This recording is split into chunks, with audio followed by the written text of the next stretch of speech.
पश्चिम बंगाल के उत्तर 24 परगना जिले के 12/7 सेकेंड सब डिवीजन स्थित कमुदनी गांव का नाम आज भी लोगों को 7 जून 2013 की उस भयावह घटना की याद दिलाता है जिसने पूरे देश को झकझोर दिया था।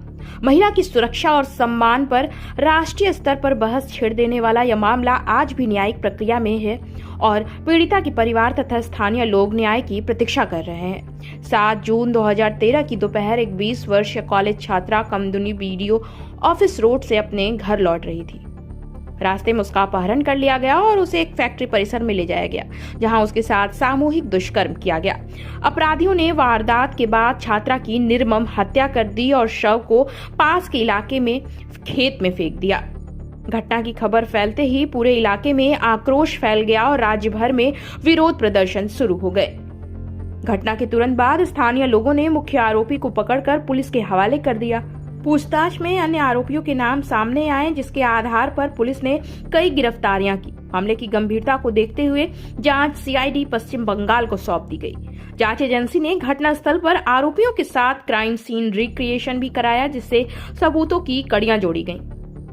जनवरी 2016 में निचली अदालत ने मामले में फैसला सुनाते हुए 3 दोषियों अंसार अली, सैफुल अली और अमीनुल अली को मौत की सजा दी जबकि अन्य दोषियों को उम्र कैद की सजा सुनाई गई। यह फैसला उस समय कड़े संदेश के रूप में देखा गया। हालांकि 6 अक्टूबर 2023 को कलकत्ता उच्च न्यायालय की डिवीजन बेंच ने मौत की सजा को बदलते हुए दोषियों को सजा को उम्र कैद में परिवर्तित कर दिया गया जबकि एक दोषी को बरी कर दिया गया। बाकी दोषियों की उम्र कैद की सजा बरकरार रखी गई। इस फैसले के बाद मामला फिर चर्चा में आया और न्याय को लेकर बहस तेज हो गई। पीड़िता के परिवार और सामाजिक संगठनों का कहना है कि न्याय की प्रक्रिया अभी पूरी नहीं हुई है। मामला सुप्रीम कोर्ट में लंबित है और अंतिम निर्णय का इंतजार किया जा रहा है।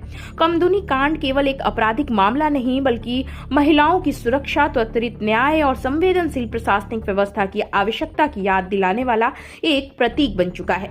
यह घटना आज भी सवाल उठाती है कि बेटियों की सुरक्षा के लिए नारे से आगे बढ़कर ठोस और प्रभावी कदम कब पूरी तरीके से लागू होंगे। नमस्कार, এই মুহূর্তে আমরা রয়েছি কামদুনির মোড়ে একটি রেস্ট হাউসে। সেখানে আজকে আমাদের জেইউআই অর্থাৎ জার্নালিস্ট ইউনিয়ন অফ ইন্ডিয়ার তরফে একটা গেট টুগেদার ছিল।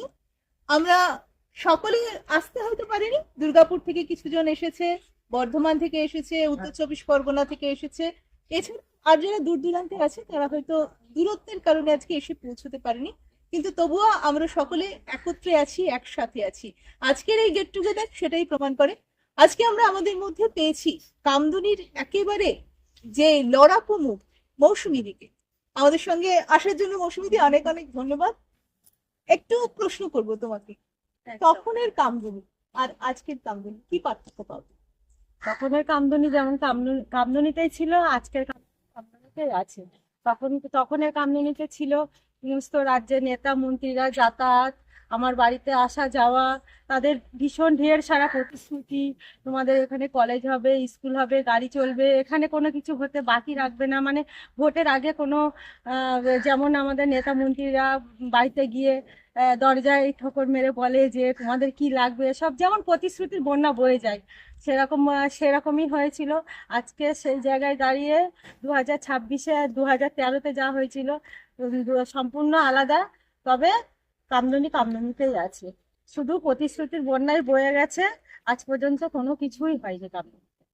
তোমাদের যে আমাদের লড়াই, আমাদের লড়াই, সে লড়াই চলে যাচ্ছে আজ এখনো পর্যন্ত। এখন তোমরা সুপ্রিম কোর্টে গিয়েছো, তোমরা কতটা আশাবাদী? দেখুন, আমরা তো একটা সময় আশাবাদী হয়ে এই রাজ্যের বুকে আন্দোলন সৃষ্টি করেছিলাম। প্রত্যেকটা মেয়েরা, প্রত্যেকটা নারীরা এগিয়ে এসেছিল এই কামদুনির পাশে, আমাদের পাশে দাঁড়িয়েছিলেন যে এই ধরনের জঘন্যতম অপরাধ আর যেন দ্বিতীয়বার না হয়। কিন্তু একটার পর একটা ঘটনা কিন্তু রাজ্যের বুকে ঘটতেই চলেছে। তো সেই জায়গায় দাঁড়িয়ে এখন রাজ্যে কোনো বিচার কিন্তু হয়নি। সেটা আপনারা দেখেছেন, শুধু কামদুনি বলে নয়, কামদুনি, পার্ক স্ট্রিট, গেদে, গাইঘাটা, আরজিকর, বিভিন্ন জায়গায় এই ঘটনা ঘটেছে। কিন্তু প্রত্যেকটা ক্ষেত্রে কিন্তু দোষীদেরকে বেকসুর খালাস করে দেওয়া হয়েছে। সেই জায়গায় দাঁড়িয়ে কোনো পলিটিক্যাল রং না লাগিয়ে সমস্ত মানুষ মানবিকতার দিক থেকে বা মনুষ্যত্বের দিক থেকে বিচার করতে বললে কিন্তু সবাই একটা কথাই বলবে, জাস্টিস চাই। কারণ এই ধরনের ঘটনা কোনো টিএমসি, বিজেপি, কংগ্রেস, সিপিএম দেখে কিন্তু হয় না। এই ধরনের নারকীয় যে ঘটনাগুলো ঘটায় মানুষগুলো, তারা কিন্তু কোনো রং নয়, এদের মনুষ্যত্ব বিবেকই আলাদা। তাই নিজেদের চরিত্র, নিজেদের মানবিকতা, মনুষ্যত্ব আগে চেঞ্জ করতে হবে। তো সেই জায়গায় দাঁড়িয়ে যখন রাজ্যের বুকে বিচার না পাই, তখন প্রত্যেকটা মানুষই, আপনারা দেখেছিলেন যেটা আর.জি. কর কাণ্ডের, মা বোন সমস্ত মানুষই রাত জেগেছিল, রাস্তায় নেমেছিল, আমরাও রাস্তায় নেমেছিলাম, রাত জেগেছিলাম, আন্দোলন করেছিলাম যে বিচার হোক, কিন্তু সেই বিচার কিন্তু হয়নি। তো রাজ্যের বুকে দাঁড়িয়ে এখনো পর্যন্ত আমাদের ফাস্ট ট্র্যাক কোর্টে কামদুনির বিচার কিন্তু হয়েছিল, দোষীদের ফাঁসির অর্ডার হয়েছিল।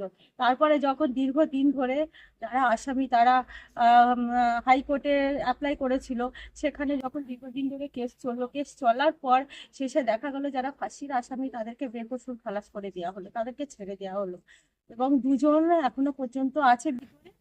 আমরা এখন সুপ্রিম কোর্টে অ্যাপিল করেছি, সুপ্রিম কোর্টে কেসগুলো চলছে। যারা বাইরে আছে আমরা চাইছি তাদের ভিতরে ঢুকানোর ব্যবস্থা যেন করতে পারি, এটাই আমরা সেইতে আছি। তো জানি না কতদূর কি হবে, তবে চেষ্টায় আছি। আমরা চাই একটা জাস্টিস হোক, কোনো মা বাবার বুক থেকে যেন কোনো সন্তানকে নৃশংসভাবে এইভাবে মরতে না হয়। যারা এই ধরনের ঘটনা ঘটায় কোথাও যেন দাঁড়িয়ে একটু কোথাও ভয় পায় যে না, এই ধরনের ঘটনা ঘটালে তাদের সাজা হবে, এটা যেন আমরা তা প্রত্যেকটা মানুষকে মানে বুঝাতে পারি যে ফাঁসি হোক, ফাঁসি চাই। কারণ প্রত্যেকটা মায়েরাই যারা সন্তান হারাচ্ছে তারা কিন্তু ফাঁসি চাচ্ছে যে ফাঁসি হোক, কিন্তু ফাঁসি হয় না, এখানে ছেড়ে দেওয়া হচ্ছে, তারা খোলা ময়দানে এখন হাওয়া খেয়ে বেড়াচ্ছে। তো আমরা এখন সুপ্রিম কোর্টের এই লড়াই জারি আছে। আমরা যাচ্ছি নিয়মিত, যখন ডেট পড়ছে আমাদের যেতে হচ্ছে সুপ্রিম কোর্টে দিল্লিতে। সেখানে আমাদের জুনিয়র উকিল আছে, সুষমা স্বরাজের মেয়ে বাঁশুরি স্বরাজ, এবং আমাদের সিনিয়র উকিলও আছেন। তো তারা কেসগুলো দেখছেন, এখন সময়ের অপেক্ষা। আশা করছি বাংলার বুকে যখন বিচার পাইনি, দিল্লির বুকে গিয়ে সুপ্রিম কোর্টে গিয়ে বিচার পাবো, এই আশাটাই রাখছি। কারণ আমরা সাধারণ মানুষ, বলে না আশায় মরে চাষা, সেই আশায় আমরা এখনো পর্যন্ত লড়ছি। সামনে তো 26-এর নির্বাচন, কোনো রাজনৈতিক দলের তরফে কি এখনো পর্যন্ত কোনো ডাক এসেছে বা যাওয়ার ইচ্ছে আছে? দেখুন, এই 12 বছর, দীর্ঘ 12 বছর লড়াই করছি। 2013-তে আমি আন্দোলন শুরু করেছিলাম, সেটা 2013 থেকে নিয়ে দিল্লি থেকে শুরু করে পশ্চিমবাংলা বিভিন্ন জায়গায় ছোটাছুটি আমরা করেছি, বিভিন্ন দপ্তরে গেছি, এমনকি রাষ্ট্রপতি দরবারে আমি 2বার গেছিলাম, 2বার সেখানে গিয়ে আপিল করেছিলাম যে আমাদের বিচার যেন আমরা পাই। তো সেই জায়গায় দাঁড়িয়ে প্রত্যেকটা থেকে আমি অফার পেয়েছিলাম যে আপনি আসুন আমাদের দলে, কিন্তু প্রত্যেকটা মানুষ দলের যারা নেতা মন্ত্রী আছে প্রত্যেকটা মানুষকে আমি অসম্মান কোনোদিনও করিনি। আমার বাড়িতে গেছেন সব্যসাচীদা, যিনি এখন তাপস চ্যাটার্জি, যিনি সিপিএম এ ছিলেন, ওনার অনেক প্রোগ্রামে আমি গেছিলাম, এখন টিএমসির উনি একজন এমএলএ সাংসদ। তো সেই জায়গায় দাঁড়িয়ে প্রত্যেকটা মানুষের সাথে আমার কিন্তু ভালো সুসম্পর্ক। কেউ বোন বলে, কেউ মা ডাকে, প্রত্যেকটা মানুষের সাথে আমার ভালো সম্পর্ক। তো সেই জায়গায় দাঁড়িয়ে প্রত্যেককে বলি যে বিচারের জন্য আপনারা একটু হেল্প করবেন, আমাদের পাশে থাকবেন। কারণ আমরা তো খুবই ছোট, আমরা বুঝি না যে আইনের ব্যাপারটা, কারণ আমরা আইন আমাদেরকে যেভাবে বুঝায় আমরা সেইভাবেই বুঝি, এর ভিতরে কি আছে অতটা আমরা জানতে পারি না। তো প্রত্যেকের কাছে অনুরোধ করি যে আমাদের পাশে আপনারা দাঁড়াবেন, কিন্তু রাজনৈতিক রংটা এই মুহূর্তে আমরা লাগাতে চাই না। কারণ আমাদের লড়াই ছিল, শুধু আমার লড়াই নয়, আমাদের লড়াই ছিল, আমার কামদুনি গ্রামের মানুষের লড়াই ছিল যে বিচার হোক, বিচার পাক। সেই বিচার যতদিন না পাবো আমি কোনো দলে মানে যাওয়া, মানে কোনো দলে আমি রাজনীতির রং আমি লাগাতে চাই না। এটা প্রত্যেকটা দলের মানুষের কাছে অনুরোধ। অনেকে হয়তো বলে যেন মৌসুমি সুবিধাবাদী, মৌসুমি সব দলের সাথেই ভালো সম্পর্ক রাখতে চাই নিজের সুবিধার জন্য। অনেকেই প্রশ্ন সরাসরি করে না, কিন্তু আমি দেখি যখন বিভিন্ন ভিডিও আমার নিয়ে পোস্ট হয়, আমি কমেন্টগুলো কারো কমেন্ট দেখি, কিন্তু সেই মানুষগুলোকেও আমরা বলবো যে আপনারা যখন আমার সামনে আসবেন, আমার বাড়িতে যাবেন, আমার সাথে কথা বলবেন, তখন বুঝতে পারবেন যে আমি যে কথাটা বলছি আমি সত্যিই বলছি। আমি আমার মানুষের সাথে, মানুষ দেখুন, আমরা প্রথমে মানুষ, তারপরে আমরা রাজনীতিবিদ, আমরা নেতা, আমরা মন্ত্রী। আমাদেরকে বানিয়েছে নেতা মন্ত্রী কারা? সাধারণ মানুষই বানিয়েছে। সাধারণ মানুষ আমাদের চেয়ার দিয়েছে বলে আমরা বসতে পেরেছি। তো আমরা আগে ভাবি না আমরা সাধারণ মানুষ, আমরা আগেই ভাববো কেন যে আমরা নেতা মন্ত্রী, আমরা এই জায়গায় আছি। তো আমিও সেরকমই একজন সাধারণ মানুষ হিসেবে প্রত্যেক মানুষের হেল্প চাই, আমরা যাতে বিচারটা পাই। আমি এখন এই মুহূর্তে 26-এ ভোট আমরা দেব অবশ্যই, কারণ আমাদের গণতান্ত্রিক অধিকার প্রয়োগ অবশ্যই করব। সেটা যার যার পার্সোনাল ম্যাটার, যে সে কোথায় ভোট দেবে, কে আসবে, কে কাজ করবে, সেটা মানুষ বিচার করবে।